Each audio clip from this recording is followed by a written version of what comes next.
Buttayagudem ST boys college hostel పాడైపోయిందని నూతన భవనాలు నిర్మించాలని రాష్ట్ర ప్రభుత్వాన్ని పలుమార్లు కోరగా 2,75,00,000 రూపాయలు శాంక్షన్ చేయడం జరిగిందన్నారు.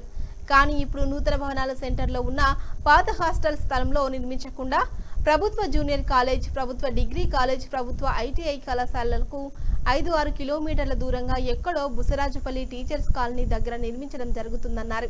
అక్కడ నిర్మించడం వలన విద్యార్థులకు, కళాశాలలకు వర్షాకాలం, శీతాకాలం, వేసవికాలం నడిచి వెళ్లి రావడానికి తీవ్రమైన ఇబ్బందులకు గురవుతారని చెప్పినప్పటికీ ఐటీడీ, ఏపీఓ కమిషన్లు కాసులకు కకృతిపడి పనులను శరవేగంగా పునాది పనులు చేస్తున్నారు అని అన్నారు.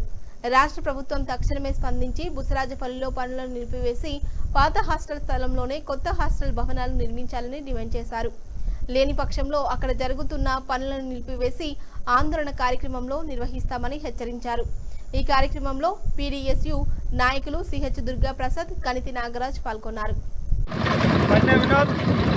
జిల్లా ప్రధాన కార్యదర్శి బుట్టాయిగూడెం మండల కేంద్రంలో ఉన్న ఎస్టీ బాయ్స్ హాస్టల్ పాడైపోయి ఉండడం వల్ల కొత్త హాస్టల్ నిర్మించాలని రాష్ట్ర ప్రభుత్వాన్ని అనేక సార్లు అడగడం వల్ల రాష్ట్ర ప్రభుత్వం 2,75,00,000 రూపాయలు కొత్త హాస్టల్ నిర్మించడానికి నిధులు కేటాయించడం జరిగింది. ఇప్పుడు ఆ హాస్టల్ని కూల్చివేసి అక్కడే కొత్త హాస్టల్ భవనాలు నిర్మించుకున్న ఐటీడీ పీఓ గారు హాస్టల్ స్థలంలో హాస్టల్ భవనాలు కూల్చివేసి అక్కడ షాపింగ్ కాంప్లెక్స్ భవనాలు నిర్మిస్తాము. హాస్టల్ని బుసరాజుపల్లిలో కళాశాలకి 3-4 కిలోమీటర్ల దూరంలో నిర్మిస్తాము. అక్కడి నుంచి ఇంటర్ కాలేజ్ కానీ, డిగ్రీ కాలేజ్ కానీ, ఐటీఐ కాలేజ్ కానీ 3-4 కిలోమీటర్ల దూరంలో మీరు నడిచిరండి అని చెప్పేసి మీకు అక్కడ హాస్టల్ నిర్మిస్తామని ఇంజనీరింగ్ అధికారులకి ఇక్కడ ప్లానింగ్ స్థలాన్ని చూపించి ఇక్కడ హాస్టల్ నిర్మాణం చేయడానికి ఆయన ప్రణాళికలు పడడం జరిగింది.